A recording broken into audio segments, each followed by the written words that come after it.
দোকান খুলিবলৈ আহি দেখোঁ দোকানৰ ভিতৰত গোটেই বস্তু ফাঁ কৰি বস্তু ৰাতি চুৰ সোমাই গুচি গ'ল। হেডফোন নিলে, মোবাইল লৈ গৈছে, সৰু মোবাইল, ডাঙৰ মোবাইল নিলে, আপোনাৰ ৰিপেয়াৰিং কৰা মোবাইল লৈ গৈছে। থানাখন আপোনাৰ 100 মিটাৰ ওচৰতে থানাখন আছে, বালিচিবাৰী থানাখন, বালিচিবাৰী আউটপোষ্ট। আহিলোঁ, আহি পেলাই তেওঁ মাতিলে মানে ধৰণে পেলাচোন। তাৰপৰা আহি দেখিলোঁ সেই দোকানৰ গোটেই লণ্ডভণ্ড হৈ আছে। কিছুমান বস্তু ইফালেও পৰি আছে, সিফালেও পৰি আছে। তেনেকৈ তাৰ পকেটৰ কিছুমান মোবাইল থাকে, সেইবিলাক মোবাইল লৈ যায়। ডাঙৰ কিছুমান মানে যিবিলাক দামী মোবাইল থাকে, আইফোন থাকে, এইবিলাক থাকে, মানে OnePlus থাকে, এইবিলাক মোবাইল লৈ যায়। আৰু কিছুমান মানে ধৰক ৰিয়েলমি, ৰেডমি এনেকুৱা টাইপৰ মোবাইল কিছুমান 6-7টা মোবাইল ইয়াৰ পৰা গায়ব হৈছে। তাৰপিছত ডিছপ্লে কিছুমান গৈছে আৰু ৰিপেয়াৰিং মোবাইল আছিলে, সেয়া গ'ল। তাৰ সৰু মোবাইল অলপ আছিলে, সেয়া গ'ল।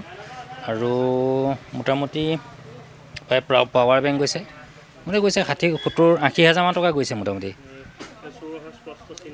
স্পষ্ট চিন আছে, সেয়া তাত ফুটা ওলাই আছে। মানে কি কিনি আহিছে সেইটো আপোনাৰ প্ৰত্যক্ষ কৰিব পৰা নাই। তথাপি আমি অনুমান কৰিছোঁ পিছেৰি আহিছে চাগে। থানাখন নিচে কাষতে থাকে, প্ৰায় 100 মিটাৰ দূৰ। তেওঁলোক থাকি পেলাই যেতিয়া এনেকুৱা এটা হৈছে, হয় তেওঁলোকে বিচাৰ কৰিব আৰু সেইটো। আগতো তেনেকৈ হৈ গৈছে, এইবাৰ সৈতে 3বাৰ হ'ল। আগতেও মোৰ হৈছে আৰু এতিয়া ইয়াতে দুবাৰ চুৰ হৈছে। আপোনাৰ 20-30 হাজাৰমান টকা বস্তু লৈ গৈছে। ৰাতি কাৰেণ্ট নাছিলে, বৰষুণ দিয়াৰ কাৰণে সুবিধাটো পালে। আপোনাৰ ওপৰেদি সোমালে আছোঁ। কেমেৰা আছিলে, কেমেৰা এতিয়া চাব লাগিব আপোনাৰ। কেমেৰা চাব লাগিব, কেমেৰা অনহে আছে, কেমেৰা অনে আছে আপোনাৰ। সহায় পোৱা নাই, নাই অহা, নাই অহা।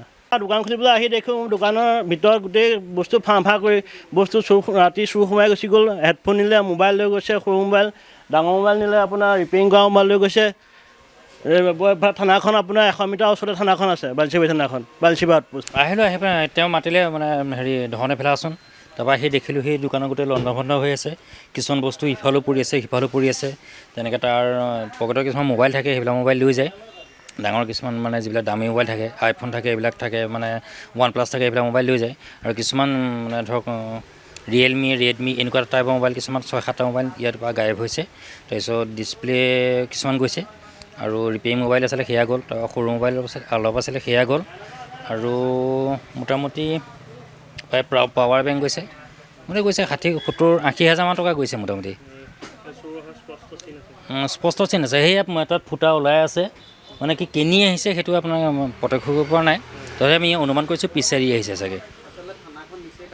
থানাখন নিচে কাষতে থাকে, প্ৰায় 100 মিটাৰ দূৰ। তেওঁলোক থাকি পেলাই যেতিয়া এনেকুৱা এটা হৈছে, হয় তেওঁলোকে বিচাৰ কৰিব আৰু সেইটো। আগতো তেনেকৈ হৈ গৈছে, এইবাৰ সৈতে 3বাৰ হ'ল। আগতেও মোৰ হৈছে আৰু এতিয়া ইয়াতে দুবাৰ চুৰ হৈছে। আপোনাৰ 20-30 হাজাৰমান টকা বস্তু লৈ গৈছে। ৰাতি কাৰেণ্ট নাছিলে, বৰষুণ দিয়াৰ কাৰণে সুবিধাটো পালে। আপোনাৰ ওপৰেদি সোমালে আছোঁ। কেমেৰা আছিলে, কেমেৰা এতিয়া চাব লাগিব আপোনাৰ। কেমেৰা চাব লাগিব, কেমেৰা অনহে আছে, কেমেৰা অনে আছে আপোনাৰ। সহায় পোৱা নাই, নাই অহা, নাই অহা। যিকোনো খবৰৰ বাবে যোগাযোগ কৰক 7099017330 লগতে 7099017110 নম্বৰত।